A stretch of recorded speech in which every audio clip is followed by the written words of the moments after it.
Hello, hello, hello. I know you guys were wondering where these guys at. Man, where's the real money coach? It's Thursday night. They've been doing this for 52 weeks in a row. Listen, we had a few technical difficulties, but listen, we're ready to rock and roll. Do you know what today is? Listen, I want you to do one thing for me. Put in the chat box where you are listening from, and then tell me if you know what today is. It is a day that we have every year.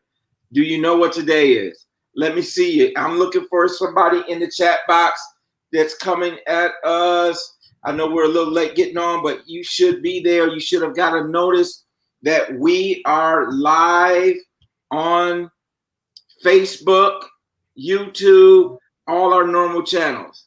So if you're out there, let me see you. Put in the chat box where you are listening from.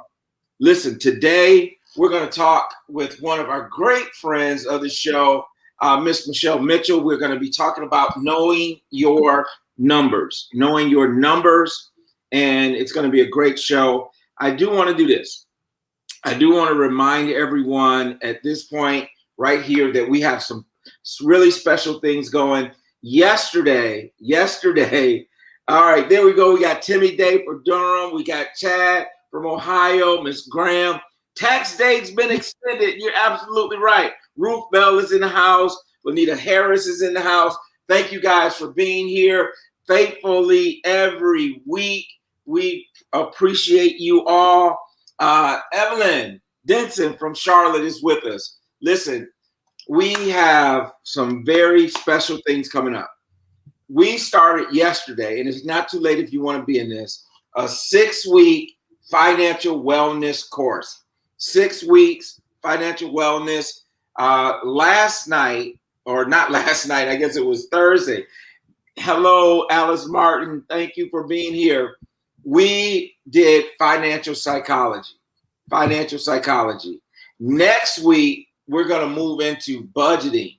We're going to move into having a spending plan. We're going to discuss that. If you missed last week and you still want to be part of this, you can do that. You'll get the recording. And then from budgeting, we're going to move into credit profile. We're going to talk about how to get your credit right. And then loans and debt. Particularly, we're going to talk about loans and debt elimination. As you know, there's 2 great methods for eliminating it. And there's another third method that we're going to introduce this time. And so that's all going to be in week 4. Week 5, insurance, risk management, estate planning. How many people, if you got a will, put that in the chat box. Say you got your will done.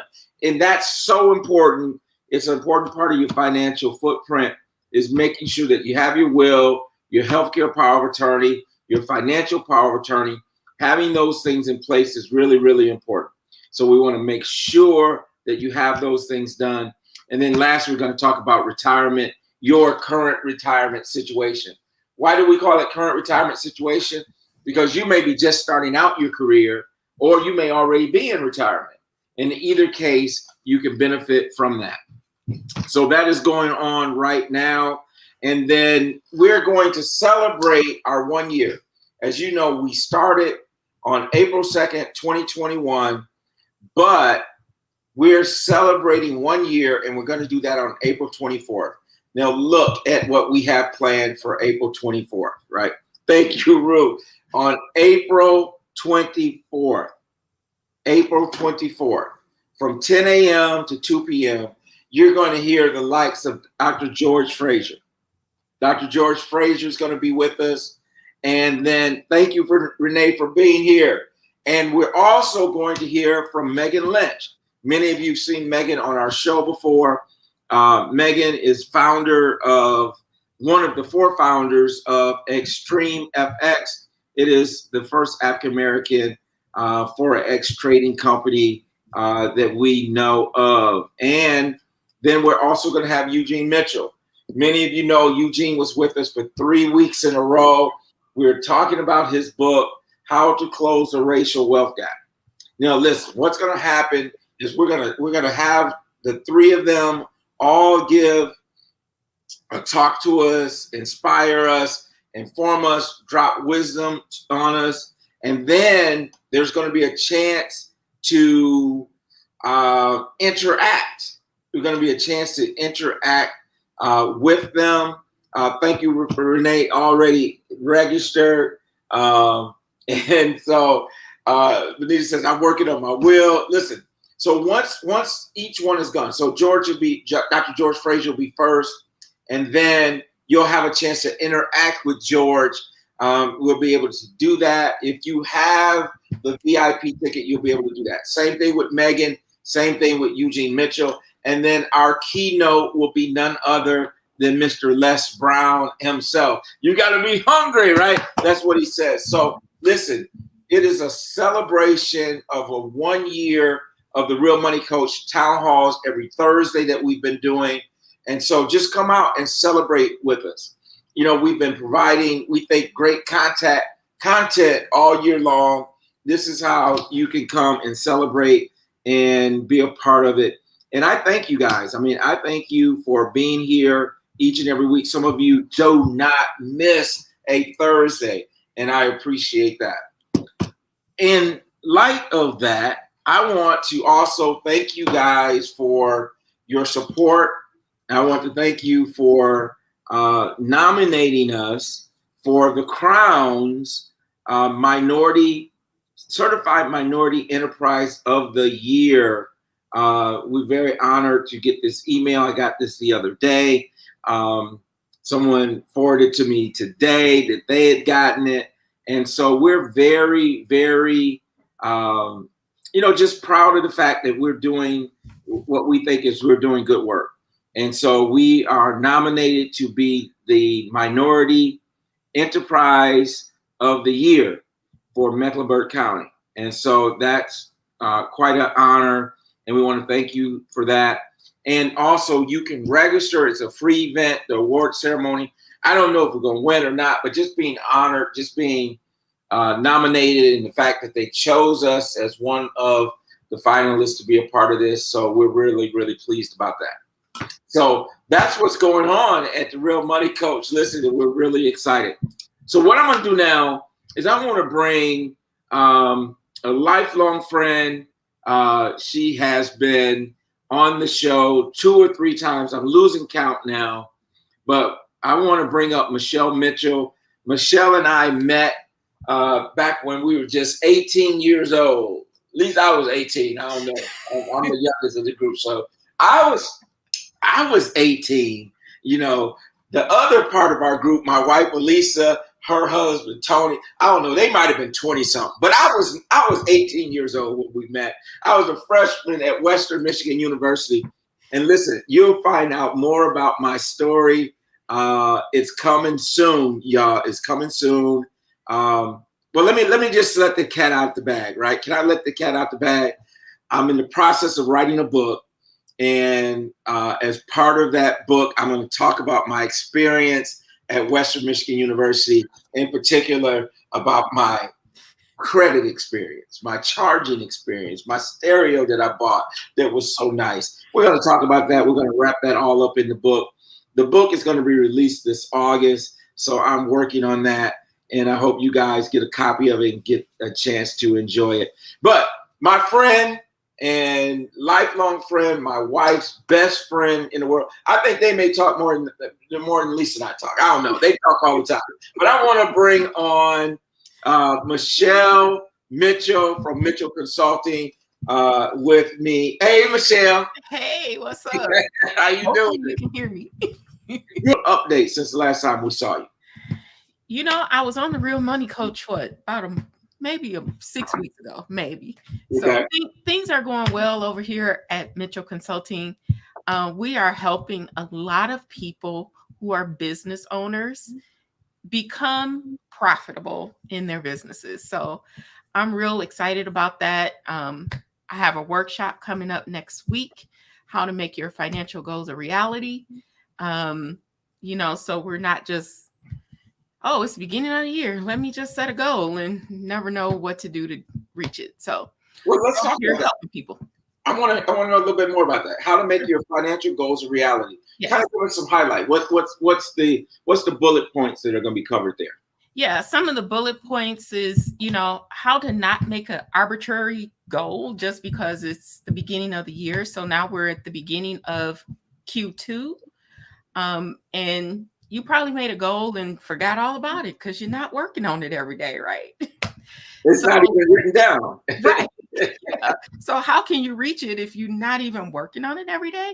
And how to really break that goal down and connect it to your vision, of where you want to go, and then make those incremental steps year over year on how to get there.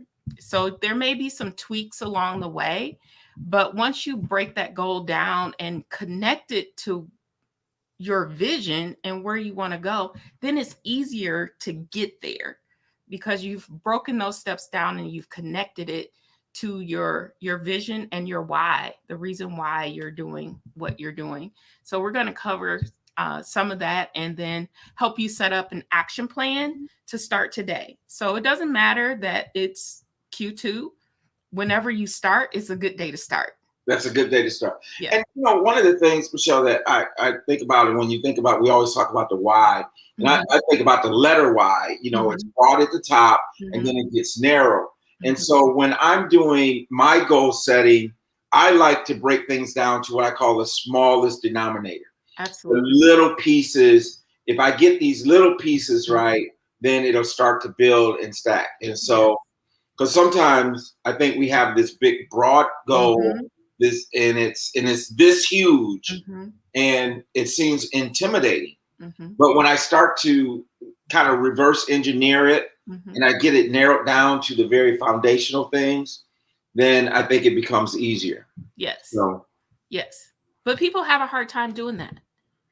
Yeah. They can come up with the broad picture, but then what does my daily activity look like? If my daily activity is not supporting that, then you're not going to make it.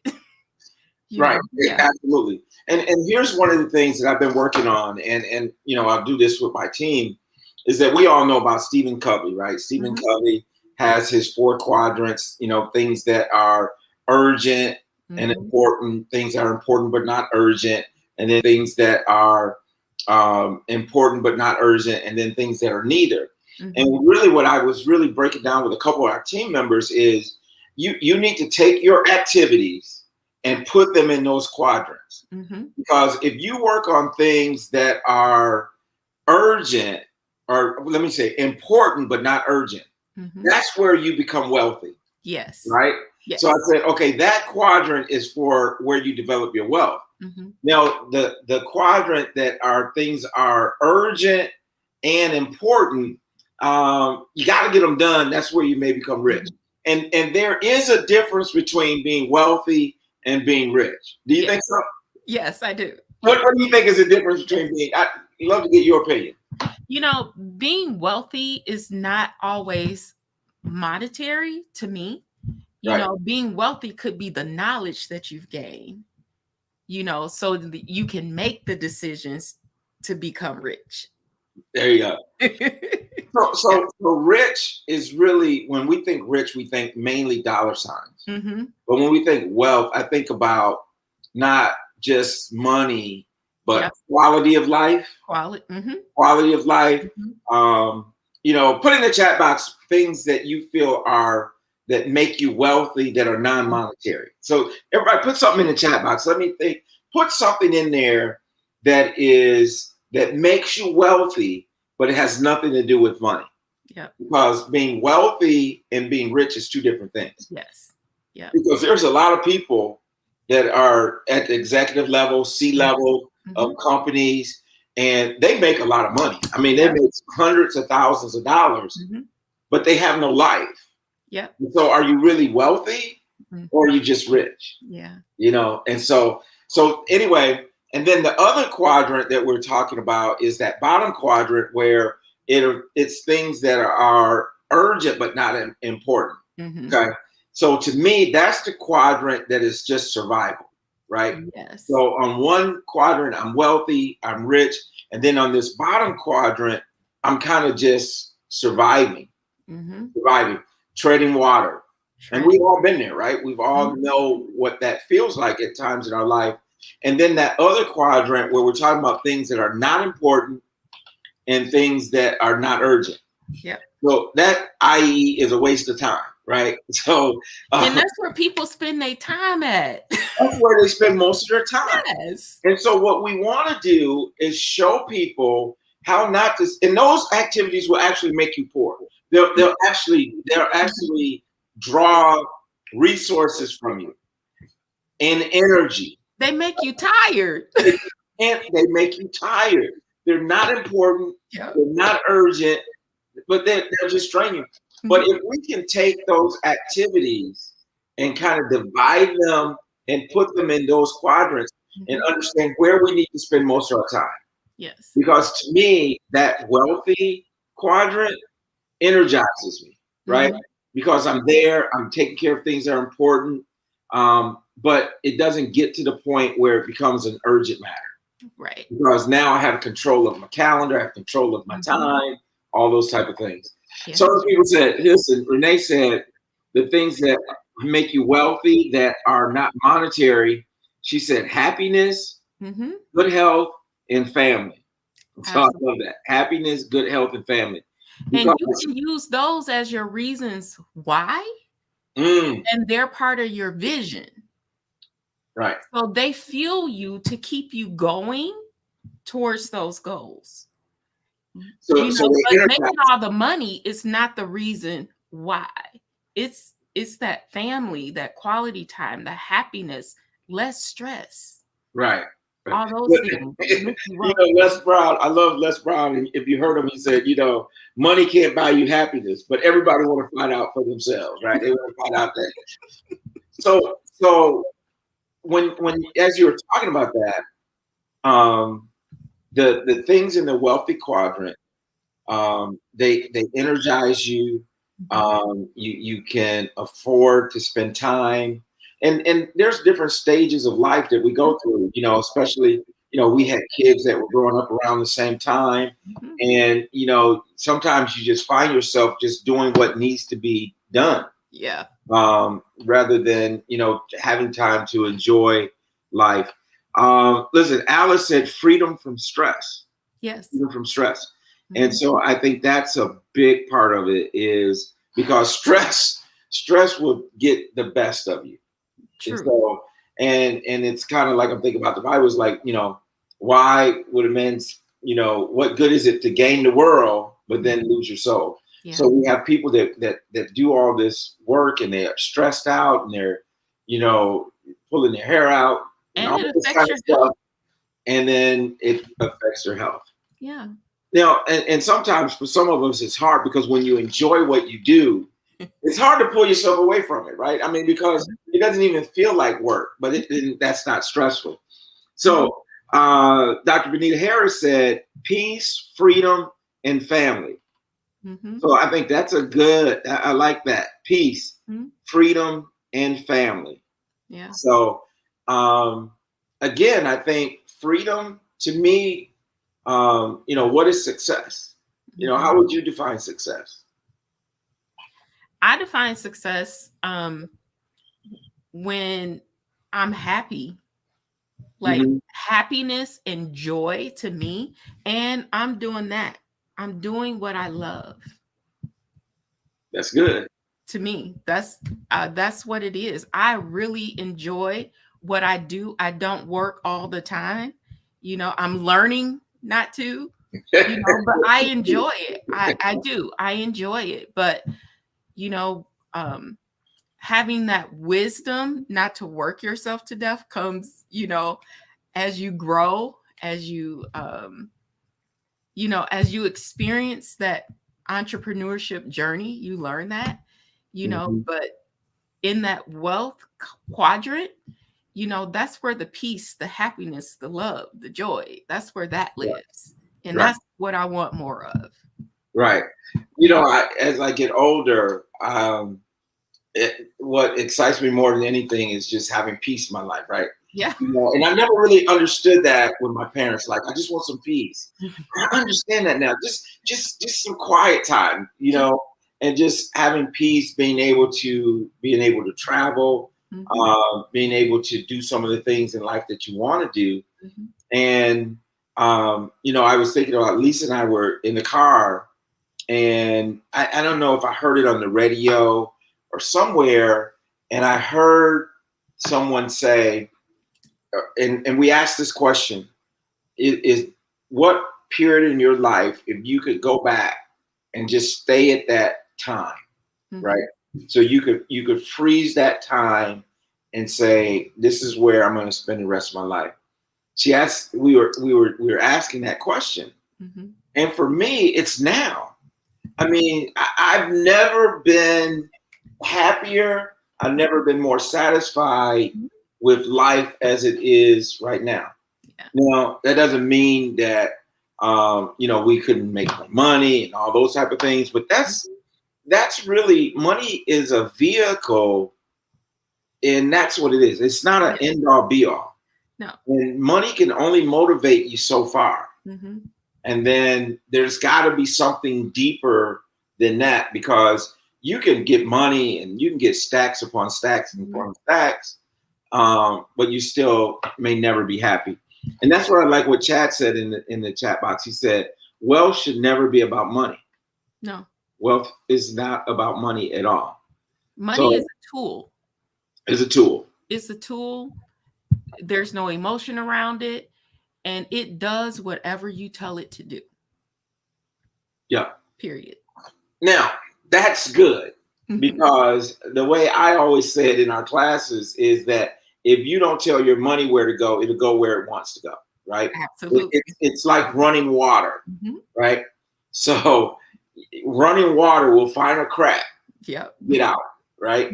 And so if you don't bottle it up, if you don't control it, if you don't tell it where to go, it's going to go where it wants to go. And that's one of the things I think that's important that we were initially thinking about talking about tonight, is knowing your numbers, right?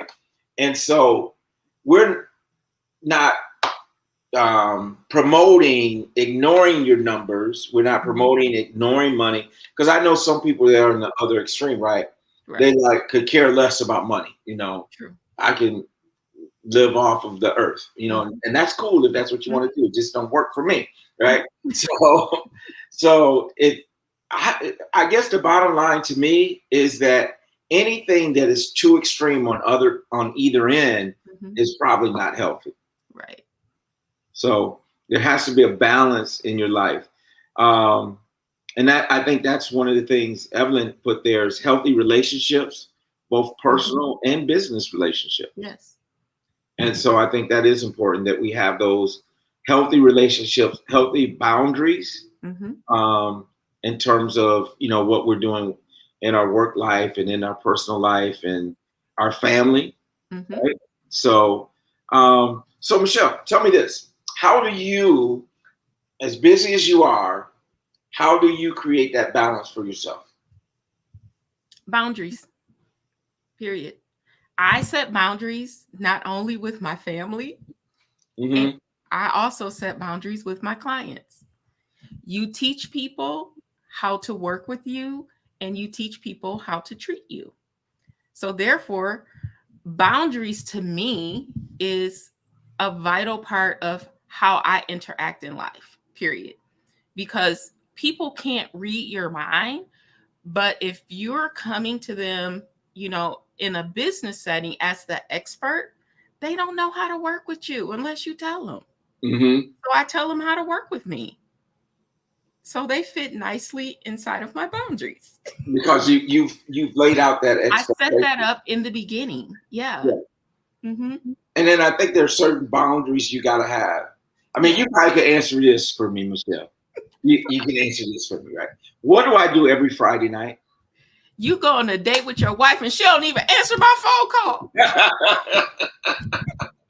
So that's a boundary. It's a boundary. That's a boundary for us. It's like, nah, man, I can't do it on Friday, because that's our date night. And, and that's our time, whether we go for an hour or we go for 2 hours, or we, whatever we decide to do, that's our date night. And the other thing is, it's on my calendar, Yeah. right? Because I put my calendar out there. People can schedule appointments with me. And so those things that are boundaries, I block off so no one can put there. And so, so people might call me, like, I better get this call to Tony before 5 o'clock, before 6 o'clock on Friday. Otherwise, it's going to be too late, Yeah. And so I think those are important things to have in terms of boundaries. So, So when we're talking about numbers that are important, what are some of the things that you think as let's say an individual that's looking to manage their money, to have control of their finances so that they can live in that wealthy place? What are some of the numbers they should be paying attention to? Some of the numbers you need to pay attention to, if you're just a working person, like your income, like you should know what your income is. You should know approximately how much money you have available to spend on discretionary things, how much you have to spend on your bills and your life.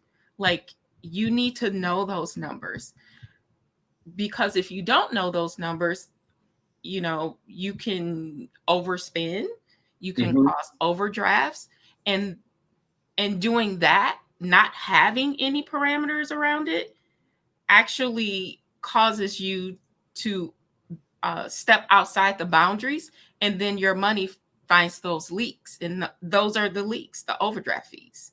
Those are the leaks in your life.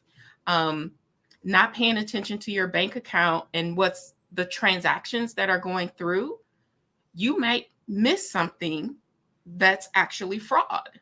So just paying attention in that way, I would say a roundabout figure, like where your retirement is and kind of where you need to get to, for you to live that wealthy life when you retire, so that you can do the things that you want to do in that period of life, and you've set that as a boundary, a parameter, maybe with a budget.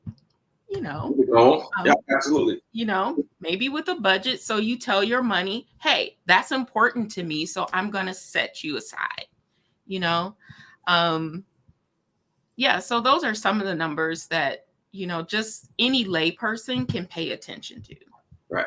And, one of the things I think when we think about the numbers, and one of the things I want to drill down a little bit with you is, you said discretionary money, and I don't know, the opposite of discretionary is like, these are set things, right? Set things, what you have to pay. Yeah. Because a lot of times when we think about doing budgets and that type of thing, we say, well, here are your fixed expenses, here are your variable expenses. And I don't look at it that way traditionally, like we learned accounting, right? Yeah. I look at fixed expenses as these are the things that I have to have. Fixed doesn't mean that it's the same amount every year, every week. Like food, for example. Yes. Food is, try to survive without it, right? So you may not, so it may not be the same every week, but that's something you got to do. Your light bill, your gas bill, those type of things they fluctuate, but it's something that's kind of mandatory. Yes. Where then discretionary things could be the fact that you got 5-6 streaming services, and you can't even watch them all at the same time, right? And so all those types of things are not necessarily necessary. They're conveniences and you enjoy them. And even when we're, coaching people and we're saying, hey, listen, we want you to get on a budget. We want you to watch this. I don't tell people to stop going to Starbucks. No. Because if you enjoy a Starbucks coffee, then go have yourself a Starbucks coffee, right? But then there's other areas that you can cut back on that maybe not important. Now, I had to cut out the Starbucks because it's just too many carbs, too many calories in them drinks, right? They didn't have nothing, but but those are the types of things that you have to enjoy life too. Yes. To be a miser, those type of things is probably not as healthy, not really healthy. Yeah. So I like to think about it as, you know, you want to do this for the long term. So it's not, so think about it as dieting and losing weight. If you are so restrictive on what you can have and what you can do, then you're not going to do it long term. It's not a lifestyle change. You're not changing your lifestyle because it's so restrictive. Because as soon as, you know, as soon as a cookie come by, you gonna eat the cookie because you've been craving a cookie. You know, your money is the same way. If you are so restrictive and you can't even go to the movies, like, we don't want you to create your budgets or success plans the way I call them. You don't want to create them that way because you know you're going to want to spend money on entertainment. So let's put it in your plan. Right. You know, it's the overindulgence and the not paying attention to. Those are the things we need to rein in, not the things that, you know, help bring us joy in our life. You know, it's Right. the overindulgence that does that. Right. Absolutely. Mm-hmm. Totally agree on that. Totally agree. And so the other issue that I think a lot of times, so here are, as I survey people and talk to them and they complete this paperwork for us, the top 3 items is debt, Mm-hmm. and credit, Mm-hmm. and I need to make more money. Yep. Those are the top 3 things that people say. So why is credit an issue? What's your opinion? Credit is an issue because you haven't developed discipline with credit. So because you allow your money to leak out in places because you don't pay attention to it, you know, you get that notice, then you have a late fee because you didn't pay it on time. That's a leak. Then, oh shoot, dang, I missed that whole payment. It's been 30 days. Ding on your credit, you know, because you're not paying attention to it. And those credit dings can cost you from being a homeowner, can cost you from being able to purchase a vehicle so that you can get to the job that's bringing you income, or you have to go to those predatory lenders where you pay high interest rates because of these leaks, because you're not paying attention, because you don't have discipline, because you're afraid to even look at your bank account. And I just want to really say it's okay that you've done that in the past. But today you can make a different decision. At least you can say, I'm going to look at my bank account once a week and start there. Just easy steps to get you on the road to that wealth building, right? Easy, simple steps. Like you said, break it all the way down. First thing I'm going to do, I'm just going to look at my bank account. I'm not going to do nothing with it. I'm just going to look at it. I'm going to open the envelope when it comes. I'm going to open it. Right. When the bill comes, I'm just going to open it, you know. Or when you take it out the mailbox, set the bills in a certain place. I mean, just start there. I just want people to start. Just start on the path. And that's what it really boils down to is just taking a step, Mm-hmm. and just taking that first step. Yeah.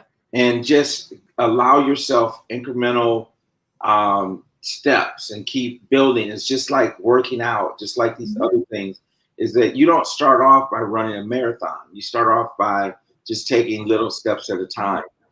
And, you know, one of the things that we talk to quite often in the business classes that we do is understanding the 5 C's, right? In capital and collateral, capacity to repay, your character, your conditions, all those things make a difference in terms of your credit profile and your ability to, you know, fund things like getting a house and all those types of things. There's all an important part of that. And so, you know, people just need to realize sometimes people are too hard on themselves too. Yes. Mm-hmm. And I have told people this many times, is that sometimes, especially with some of the seniors, Mm-hmm. and God bless them, because they've grown up, they've been very disciplined, Mm-hmm. and who they are. Sometimes it's hard to get them to say, you know what, it's okay for me to let this go. It's okay for me to spend this money. Yeah. They saved the money and they've done a very good job, and now it's time to enjoy it. I love what Alice Martin says: warning to the retired homeowners, budget for home repairs, Yeah. replacement, getting reliable home warranties as well. And Yeah. so Evelyn said, you have to learn to crawl before you walk and eventually run. Yes. And that's true. You got to just take it a step at a time, and you'll get to where you want to be. And Yeah. so, what about educating yourself?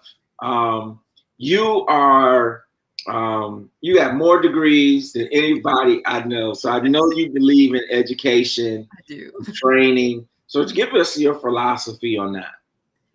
My philosophy on education is, once you learn the knowledge, nobody can take it. Nobody. Like, it's yours.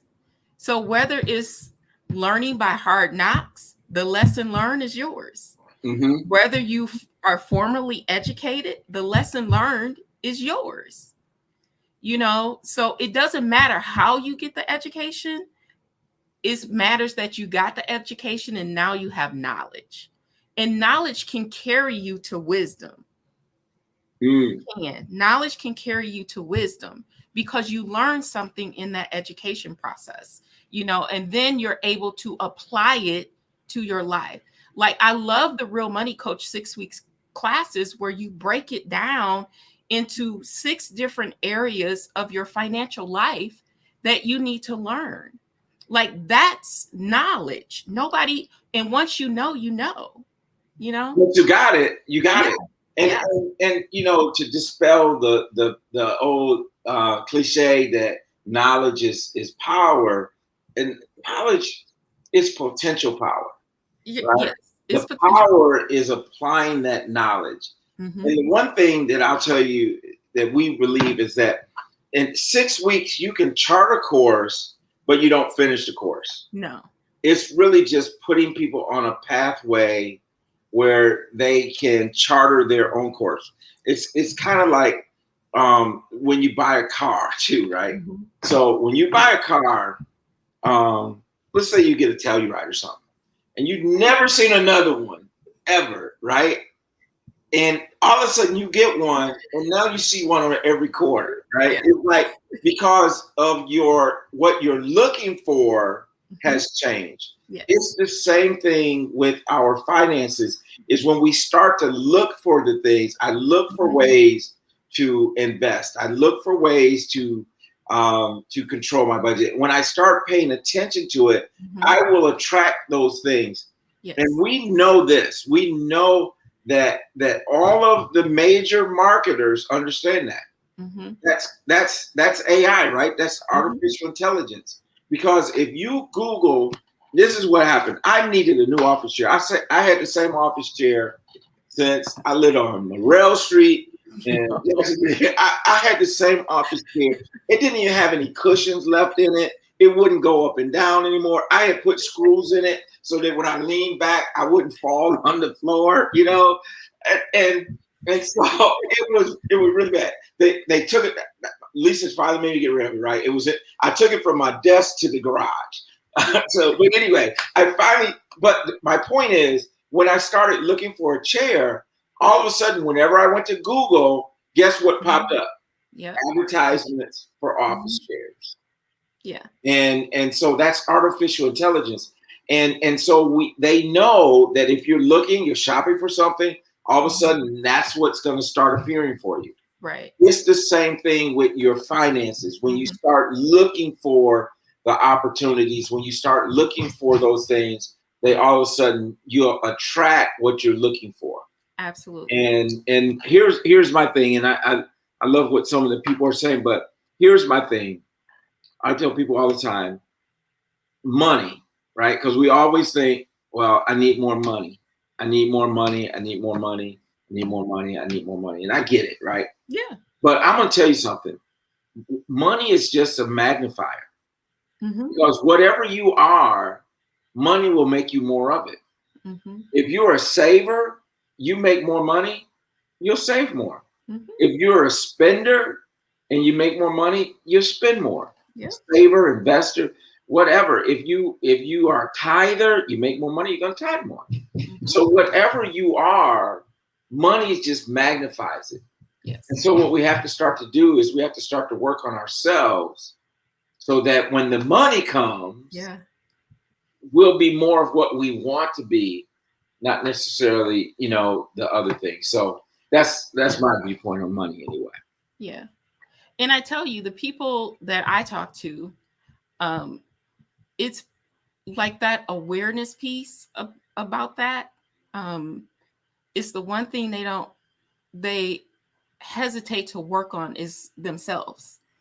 But when you work on yourself, you improve your life, period. Yeah.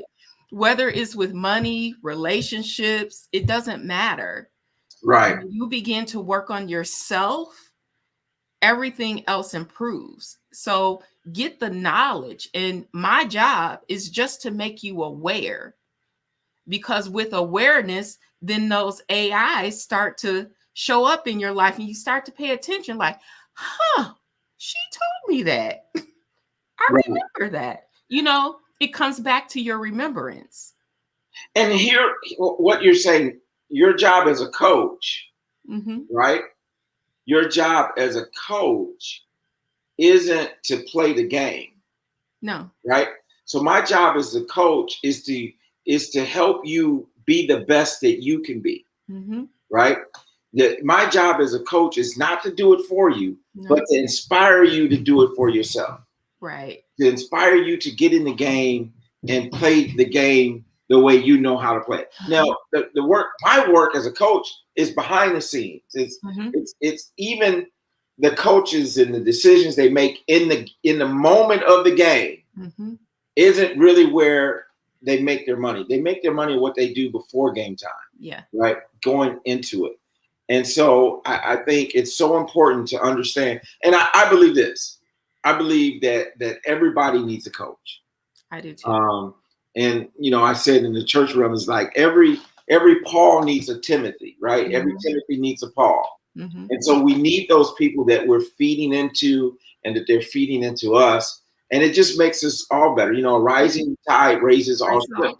Yeah. And oftentimes when we coach, we become better. We learn in the process too. We do. We do. We do. And after the coaching for the coachee is what are the new habits you're going to create now? So we've made you aware and you've connected it to your vision, your why, your future self. So what are you going to do now? Right. On a daily to make it happen? The power. That's not the work we do. We empower you to do that. And we may hold you accountable. Hey, you said last week you was going to do X, Y, and Z. Did you do that? We can't do nothing to you if you don't. Right. But it's going to affect your life. Yeah. It's going to affect the long-term, your success. I want to give a shout out to Sharani, our little cousin on here. Says she's eating these nuggets. So proud of her and her family and her business. I'm seeing you on social media. You're doing your thing. We're proud of you. And so, I guess, I want to kind of conclude like this. First of all, let me make an announcement. Let me make an announcement tonight. I'm gonna make this announcement for everybody. Marlon has an obligation for the next couple months on Thursday night, and so next week Michelle's gonna come back and be with me, but as a co-host, and we're gonna interview a guest together. And so we're gonna be doing some of that. We're gonna be having some guest co-hosts on the Real Money Coach. And so that we can talk about some of the things that we've been talking about. Them guests, man, they in trouble. They got two accountants on the other side of, like the numbers, right? But numbers, we always say this: numbers don't lie. You can't beat the numbers, and the numbers can't beat you. So, Michelle, any last parting words tonight? Any last nugget of wisdom that you'd like to drop on the Real Money Coach family tonight? I just want to empower people to just take the next step. There is no shame in where you are or where you want to be or go, but I encourage you today to just take one step. And the one step that you can take as part of the Real Money Coach is to sign up for the 6-week class. That's the first step. Make yourself aware and knowledgeable of the things that you don't know about. And there's no shame because you don't know it, because you may not have grown up with it. You may not have been taught it in school, which one day I hope to help schools do this. But there's no shame in that. But right now you can take a step. And that one simple step is just to attend the Real Money Coach training classes for the next 5 weeks, because the first one is over now, and join them and just do one thing and try to change your habits so that you can become more disciplined with your money, and then it'll show up for you in ways that you have never imagined. So that's good. That's good. Thank you, Michelle. Look forward to having you with me next week, as we will have a guest on our show, and we'll interview them together, and we'll have a great time. And I think what you said is exactly right, because when you start to put together your spending plan, you'll find out that there's manna from heaven, right? It's like, I didn't know I had this extra money. I didn't know I had this. And so it really does. It empowers you. And I guess that's the thing about it, is having a plan, having a course of action is empowering. Yes. And so instead of you just kind of, flying by the seat of your pants, you have a plan. And that's the most important thing, is to have a plan. Just like we talk about debt reduction. I don't care if you use Avalanche. I don't care if you use Snowball. I don't care if you use the roll-up method. I don't care which of those 3 methods you use. The key is to have a plan. And that's, I guess, what we want to emphasize tonight. Have a plan. As Michelle said, feel free to, if you have not taken our 6-week course, and we have people that's taken it more than once, but if you haven't taken the course, take the course, and then also join us on April 24th from 10 to 2, Dr. George Frazier, Megan Lynch, Eugene Mitchell, and Les Brown. So it is going to be an awesome time. Marlon and I, we're probably going to be clowning that day, because we're celebrating 1 year. We want you to come celebrate with us. Come celebrate the 1 year. If this show has been a blessing to you at any time over the last year, come and be a part of that. VIP experience is $97. Regular admission is $57. But just come be a part of it. We love you guys. We love our audience. We love all of you. Thank you for participating in the chat tonight. And I just want to tell everyone, just be safe. We still need to social distance. We still need to wear masks. I got my on yesterday, everyone, I got my second shot. So, and by the end of this month, I'll be fully vaccinated. And so we encourage everyone, because I look at it this way, there's a lot of talk about it, right? There's a lot of talk about the side effects. And I was a little tired yesterday. I mean, I was a little sleepy. I mean, I was a little fatigued, had a little headache. But what is that compared to actually having COVID? And I'm blessed. I'm fortunate. COVID never came into our home, right? So we were all COVID free. All of us are in the process of getting our shots. But I just want to encourage people. You know what COVID does. We know how many people have lost their lives. and that type of thing. And so I just encourage everyone to do your homework, go at it prayerfully, and get the shot, right? Get the shot, because I want to be able to see you. I want to be able to talk to you later. So get the shot. Get the shot, everybody. So anyway, that's it for the Real Money Coach tonight. Listen, we look forward to seeing you again here next week, 8 p.m. Eastern, and we'll rock and roll from there. Have a wonderful evening. God bless you. Bye-bye.